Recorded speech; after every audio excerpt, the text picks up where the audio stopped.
Well, it's easy to see there, but that's the two cables, the left and the right hand cable, I call it, cords are running up, and I've got them tied around here.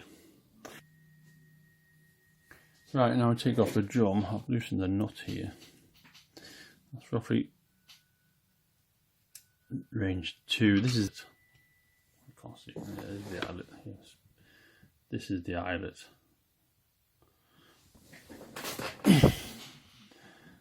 And just behind there's a spring, so I need to remove the drum. This little bracket comes off, and that comes off. Now then, that's position 2. Now I did say if it's not in the right position, you can loosen the grub screws on the drum on the wave band switch. That sounds like a lot of hassle to do that if I had to, so I'm going to hopefully get that where it's supposed to be, and I'm going to put some tape on the wheel there. So, how many more? There's a little spring here. So, the cable goes in there, attached to the spring cable. Cord goes in there.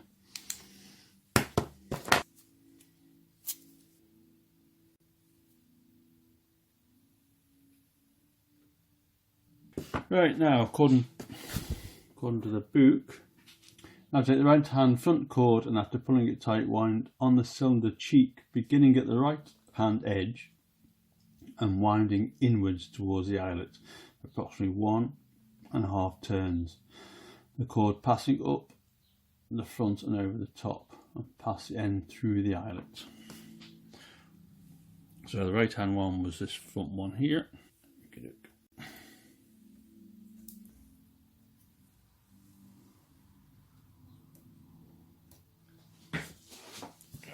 Passing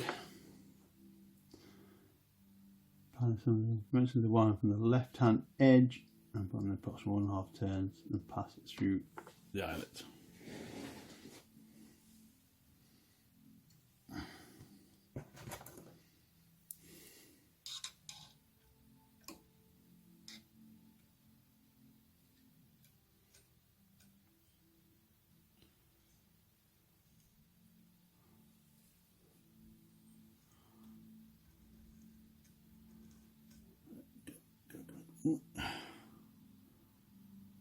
Okay, if I pull this, it's going to rotate that drum. Pulling it tight. That's about 1 turn. It's maybe 1.25, not quite 1.5. And then passing the end through the eyelet.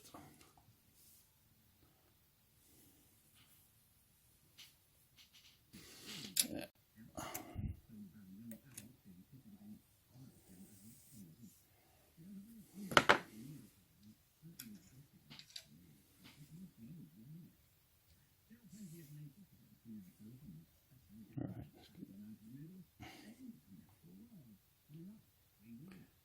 Tight. What does it say after that? The left hand rear cord up behind the cylinder drum, commencing to wind from the left hand edge 1.5 turns. So I assume that's the right hand edge. So this being my left hand cord, and that through the lift. Big eyelet, is it? Let's go. See that? Maybe a bit smaller. So I'm going to do this one.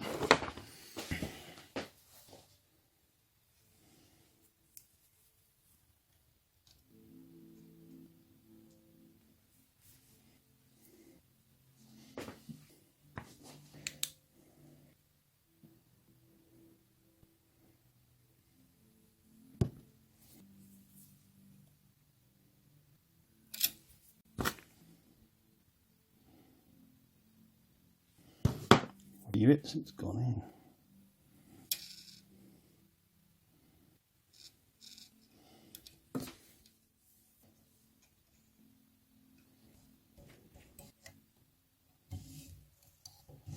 So pulling the extension off, yes, easier said than done. To move some of this off. Oops. A little.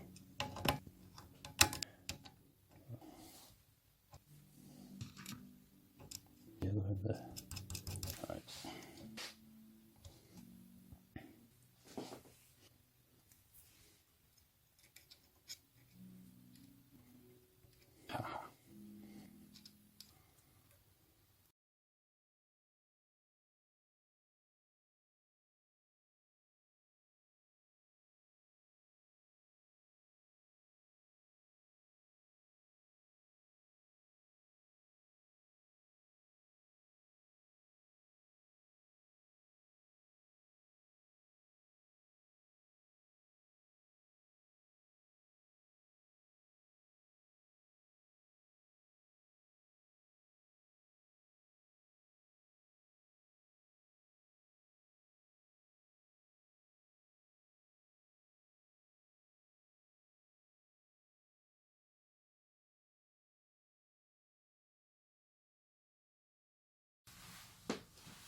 Well, that's about it. A bit of a struggle getting it on in the end. I think this is the third attempt. The secret is to get these tight as you get them through the hole, and hold them tight as you can. And according to the write-up, is put them both through and then tighten them. I found it easier to tighten this one first. The front one got as tight as I could, held it. Also put tape on this, and I had tape inside to stop it coming off the wheels. And then tied that one onto the spring, stretching the spring, and then I moved it to tension it.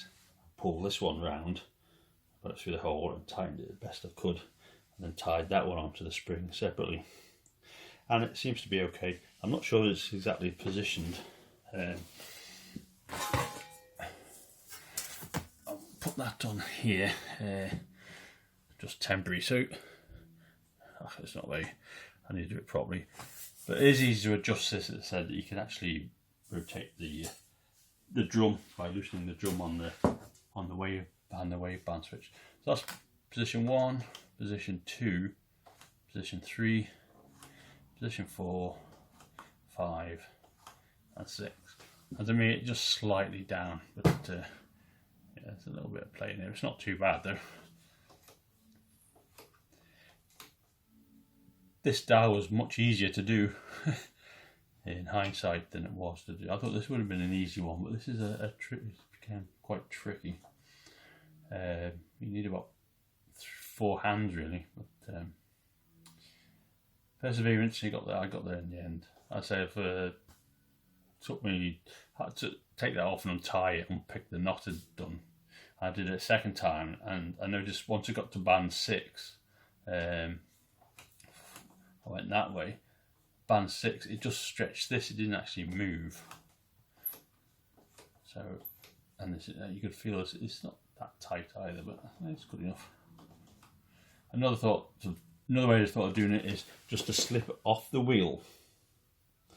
I'll have it on just on the on there, tight, and then pull it back onto the wheel.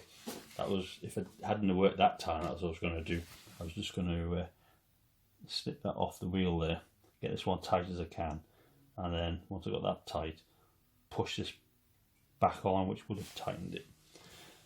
I'll see how that goes. I think I'm quite happy. I'll leave it at that.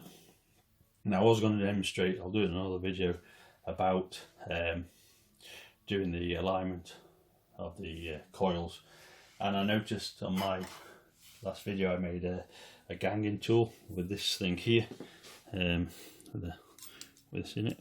Well, I found this fitted easily enough on top of the IFs, but it doesn't fit the coils underneath. It's the bigger. So I've come up with another idea. This one, I'm gonna laugh at this. This is a screwdriver with pushed into the middle of another piece of. This is the next size. This is the next size of telescopic aerial, and this is an actual 6BA box spanner I found. So I just did that and I put the screwdriver in there quite tight, but I'll put some tape on it. So that's a ganging tool. That's my new one, improvised. So I'll have a go using that next time. Right, thanks for watching. Hope it was of any use to anybody. My only suggestion is it takes a bit of perseverance, a bit of patience, but you really need to get these tight before you tie them. That's the main thing, I think. Right, thank you, and catch you next time.